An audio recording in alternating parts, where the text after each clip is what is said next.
A cena 1, que pega do versículo 7 ao 26, você tem uma primeira parte em que o tema são as águas vivas. Essa primeira parte vai do versículo 7 até o versículo de número 15. E aí você tem, segundo alguns, 2 diálogos. O primeiro diálogo, do versículo 7 ao 10. Então, Jesus começa pedindo água. Então, lá no versículo 7, Jesus pede água. No versículo 8, você tem uma interrupção narrativa, explicando, é apenas de cunho explicativo. Então, é o próprio evangelista que está fazendo a colocação aqui no versículo 8. No versículo 9, a mulher zomba do pedido de Jesus. Como você, sendo um judeu, pede a mim água? Ela zomba de Jesus e acha estranha aquela atitude de Jesus, porque os samaritanos não se comunicavam com os judeus. O texto bíblico explica isso. Havia um ódio entre os judeus e os samaritanos. Então, ao mesmo tempo, ela zomba e ao mesmo tempo fica surpresa. Como é que você, sendo judeu, fala comigo que sou samaritano? Aqui, abre parênteses, essa questão dos samaritanos já é sensível lá no Evangelho de Lucas. Você vai perceber como os samaritanos são mencionados no Evangelho de Lucas. A questão dos 10 leprosos, o único leproso que volta para agradecer é um samaritano. Quando Jesus começa a sua caminhada em direção a Jerusalém, lá em Lucas 9, a primeira parada dele é numa aldeia de samaritanos, aldeia essa que não o recebe. Uma das grandes parábolas de Jesus que você encontra lá em Lucas é aquela que ficou conhecida como a parábola do bom samaritano. E lá em Atos dos Apóstolos, que é uma obra lucana, Jesus especifica qual é a ordem da marcha da evangelização, que ela vai começar da Judéia, passa pela Galiléia, mas tem que passar também por Samaria, até chegar aos confins do mundo. O evangelho chega a Samaria definitivamente ali em Atos 8. Mas vamos ver que essa mulher, ela precede, ela é a precursora ali. Se Jesus ele pediu água, no versículo 7, agora no versículo 10 é a vez de Jesus oferecer a água viva para esta samaritana. Então você tem aqui um primeiro diálogo que é fechado, do versículo 7 ao 10. Agora você tem uma espécie de segundo diálogo do versículo 11 até o versículo 15. Nos versículos 11 e 12, você tem uma incompreensão da mulher acerca da oferta de Jesus. Por quê? Jesus está falando de uma água espiritual e ela pensa que está falando de uma água física. Aí nos versículos 13 e 14, Jesus esclarece, mostra que ele não está falando de uma água física. Ele está falando de uma água da qual, se ela beber, ela nunca mais terá sede. Pensando que essa sede é a sede física, então a mulher, finalmente no versículo 15, pede pela água oferecida por Jesus. E aí fecha esse primeiro ciclo, em que toda a temática ela envolveu a questão das águas vivas. Lá no capítulo 7 de João, volta a falar do tema das águas, quando Jesus diz assim, que quem beber das águas que eu lhe ofereço, aquele que crer em mim, rios de água viva fluirão do seu ser. E aí explica, ele estava falando que acerca do Espírito Santo. Então, águas e Espírito Santo estão sendo comparadas aqui, porque as águas, elas têm como forte simbolismo a purificação, porque a água é um elemento importante para a purificação. E o texto bíblico, especialmente em João, mostra que o Espírito Santo, ele tem essa função de purificar. Agora, para o que o Espírito Santo nos purifica? Com que propósito? Para a adoração. Então vem agora o segundo bloco, mais uma rodada de diálogos, Um segundo diálogo, segundo alguns, ou então 2 diálogos em que agora o tema deixou de ser das águas e agora passa a ser o tema da adoração. Então Jesus, ele faz um novo pedido. lá no versículo 16. Qual é o pedido que ela faz aí no versículo 16? Qual é o pedido que o Jesus faz para a mulher no versículo 16? Chama mandar o marido.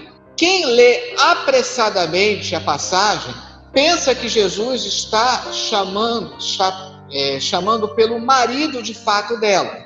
E aí qual é a resposta dela no versículo 17? Não tenho marido.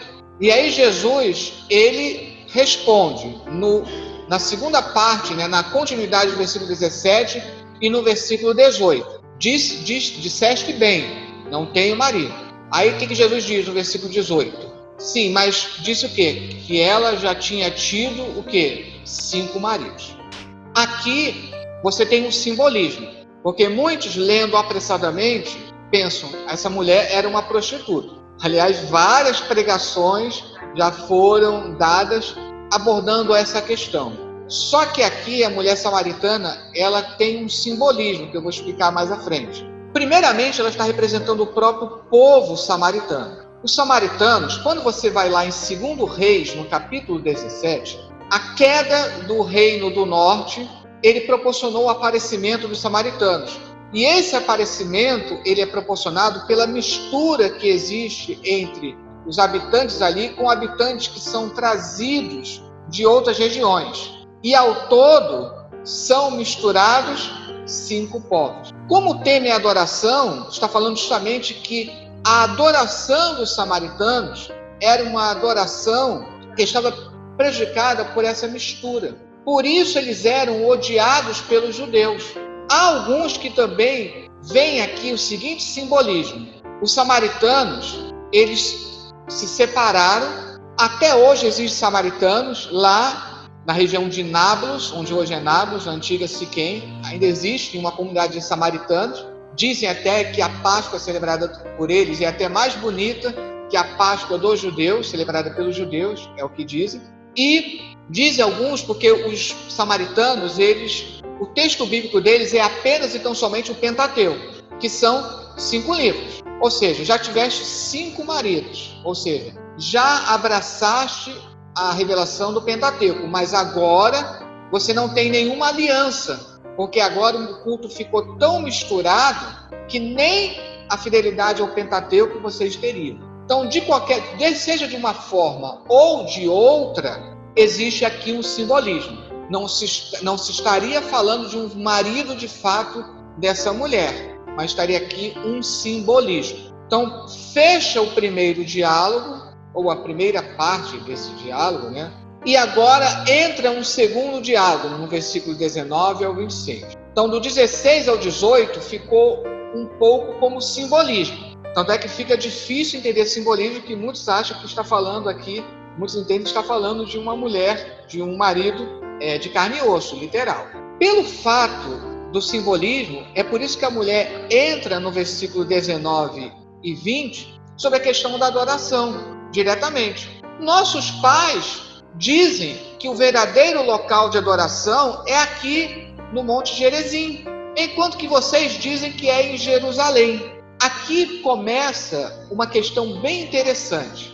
É como hoje, quando existe uma, entre aspas, briga entre os diversos ramos do cristianismo para saber quem seria o, entre aspas, correto. A briga de denominações. Essa denominação é a correta, não, é essa outra denominação que é correta. É aqui que é o local que você achará a Deus. Não, o outro diz, não, é aqui que você encontra Deus. Há essa discussão aqui. Havia uma disputa entre os samaritanos e os judeus sobre qual seria o local de adoração aceito por Deus. Para os samaritanos, qual era o único local aceito? O Monte Gerizim. Para os judeus, qual era o único local aceito? Jerusalém. E aí no versículo 21 ao 24, Jesus vai esclarecer, especialmente no versículo 24. Jesus vai dizer, olha, é chegada a hora, e já é, que nem aqui e nem em Jerusalém, porque os verdadeiros adoradores, eles precisam adorar em espírito e em verdade. Na verdade, Jesus está retomando um tema que ele já havia sido trabalhado lá no Antigo Testamento, no livro do profeta Ezequiel.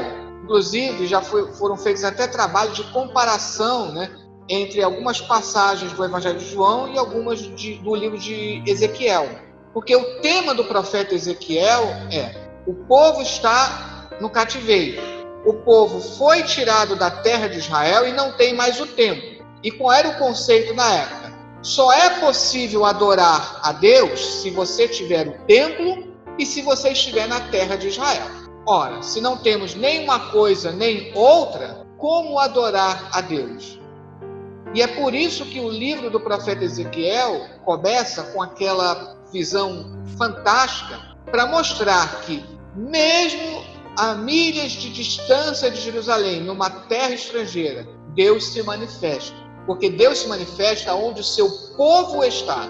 Por isso que o livro do profeta Ezequiel termina com aquela expressão: o Senhor está ali, Adonai chamar. O Senhor está ali aonde? Aonde o povo de Deus está. Não num lugar específico. Finalmente, nos versículos 25 e 26, a mulher é esclarecida sobre quem é Jesus. Ora, depois de ela ser esclarecida acerca da verdadeira adoração, agora ela vai ser esclarecida da identidade de quem está falando com ela, de quem é o verdadeiro alvo da adoração. A mulher diz assim: eu sei que quando vier o Messias, ele nos anunciará todas as coisas. Como ela sabia disso? Porque nós temos muitas promessas messiânicas, muitas profecias messiânicas no Antigo Testamento. Mas nós conhecemos Isaías 53, alguns salmos, e etc e tal. Mas os samaritanos até hoje só têm o Pentateuco. Então, como? Os samaritanos se baseiam unicamente em Deuteronômio 18. A promessa de um grande profeta. Por isso que ela diz: quando vier o profeta. Ela fala do Messias como sendo o profeta. Então, quando vier o Messias, ou seja, quando vier o profeta, ele nos anunciará tudo. Porque lá em Deuteronômio 18, qual é a promessa? Eis que Moisés falando com o povo: eis que Deus suscitará no meio de vós um profeta como eu. A ele ouvireis. E aí qual é a resposta de Jesus? Eu sou aquele quem fala contigo. Esse eu sou é um dos outros, que aparecem, no Evangelho de João. Ao todo, se não me engano, 7 vezes aparece a expressão eu sou, ego em mim. Eu sou remete automaticamente lá a Êxodo capítulo 3. Diga ao povo: eu sou o que sou. Quando Moisés pergunta: o que direi ao povo? Qual é o seu nome? Então diga ao povo: eu sou o que sou. Diga ainda mais: eu sou vos enviou. Então, eu sou passa a ser um designativo do próprio Deus. Então, essa expressão eu sou, no grego ego eimi, ela é a declaração da divindade, a autodeclaração de Jesus da divindade. Do versículo 27 ao 30, você tem um interlúdio. E esse interlúdio, ele é bem interessante. Neste ponto, chegaram seus discípulos e se admiraram de que estivesse conversando com uma mulher. Todavia, nenhum lhe disse: que perguntas ou por que falas com ela? Então, entram os discípulos agora. Quanto à mulher, deixou o seu cântaro, foi à cidade e disse àqueles homens: vinde comigo e veja um homem que me disse tudo quanto tenho feito. Será este, porventura, o Cristo, ou seja, o ungido? Saíram, pois, da cidade e vieram ter com ele. A mulher, ela faz esse anúncio na cidade. E aí os homens vão, então, comprovar. Enquanto isso, haverá um diálogo entre Jesus e os discípulos, enquanto esses homens não chegam. Por isso que do versículo 27 ao 30, você tem esse interlúdio narrativo.